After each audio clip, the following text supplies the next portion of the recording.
જય શ્રી કૃષ્ણ. જય હો, મંગલમય હો. આપણા જીવનમાં જે કાંઈ થાય છે તેનું કારણ પણ છે.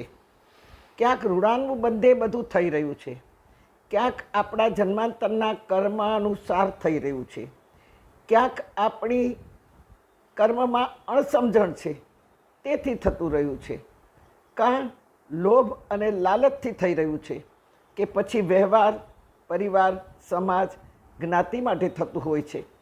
માત્ર જે કાંઈ કરીએ છીએ અથવા કરવું પડે પણ છે તેનું કારણ આપણે શોધવાનું છે, યાદ રાખવાનું છે.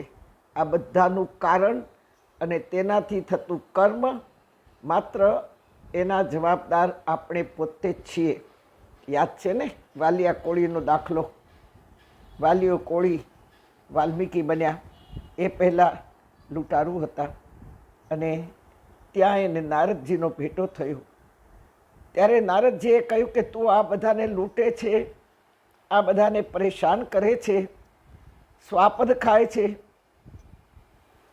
પક્ષીઓને મારીને તું તારા કુટુંબનું ભરણ પોષણ કરે છે, પણ તું તારે ઘરે જઈને પૂછ કે તને જે પાપ લાગવાનું છે એમાં આ બધા તને સાથ આપશે? તારું પાપ વેચવા કોઈ તૈયાર થશે? વાલ્મીકી, ત્યારે વાલ્મીકી નહોતા, વાલીઓ કોળી લૂંટારૂ હતો. એ ઘરે જઈ અને બધાને પૂછ્યું કે આ બધું જે પાપ કરીએ છીએ, પશુઓને પંખીડાઓને મારી કરીને હું ઘરે લાવું છું, એનો જે મને દોષ લાગે છે, પાપ લાગે છે, તો તમે આમાં થોડું થોડું વેચી લેશો ને? બધાએ ખસી ગયા કે એ તો જે કરે તે ભોગવે. અને લૂંટારૂ વાલીઓ કોળી વાલ્મીકી બન્યા. તેથી જે કર્મ આપણે કરીએ છીએ તેના જવાબદાર પણ આપણે જ છીએ, બીજા નથી. કારણ કે સારું ખોટું કારણ જાણવા ભગવાને આપણને બુદ્ધિ આપી છે. અનુભવી લોકોની જ સલાહ લેવાની હોય, આપણી ઉંમર નાની ન લેવાય. જેણે આપણા કરતાં અનુભવ્યું છે, જોયું છે, સહ્યું છે તેવા જ વડીલો સાથે આપણે બેસવાનું અને આપણા જે કાંઈ સમસ્યાઓ, પ્રોબ્લેમો હોય એમને કહેવાના. તેઓ રાહ બતાવશે, બાકી બધા ભમાવશે અને ભટકાવશે. એક વાત ખાસ યાદ રાખવા જેવી છે મારા પરિવારજનો, કે જેમ આગળ કહ્યું તે પ્રમાણે તમામ કર્મ અને તમામનું કર્મ આપણે જે કરીએ છીએ તેમાં ફળ મળવાનું નથી. કારણ કે એનું પણ એક કારણ છે, જાણી લ્યો.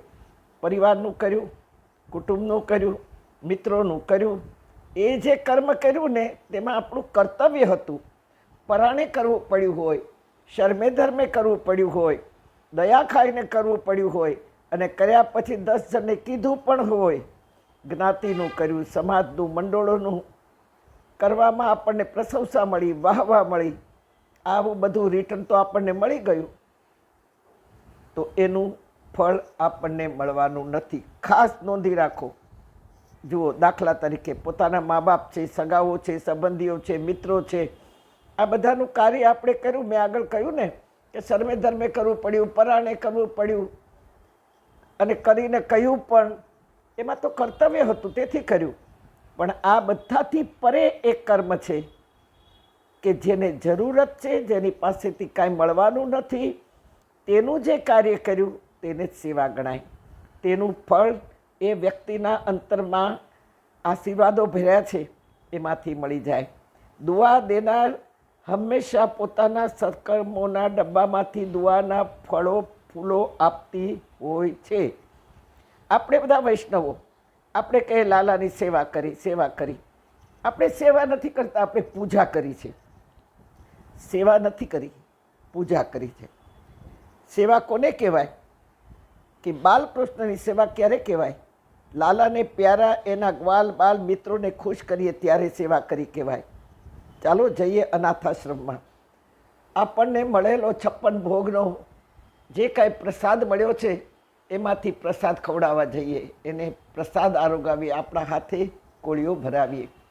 એ પ્રસાદમાંથી આપણે ગાયોને ખવડાવીએ તો એ સેવા કરી કહેવાય. કારણ કે અનાથાશ્રમના બાળકો તમારી વાહવા, પ્રશંસા કે તમને એવોર્ડ નહીં આપે. અને જે નથી મળ્યું આ કોઈ તરફથી આવું, એને જ સેવા કરી કહેવાય. બાકી આપણે લાલાની સેવા નથી કરતા, પૂજા કરીએ છીએ. સેવા તો બાળકોની કરીએ કે ગાયોની કરીએ, એને સેવા. જરૂરતમંદોને જ્યારે આપીએ ફળની આશા વગર, એને સેવા કહેવાય.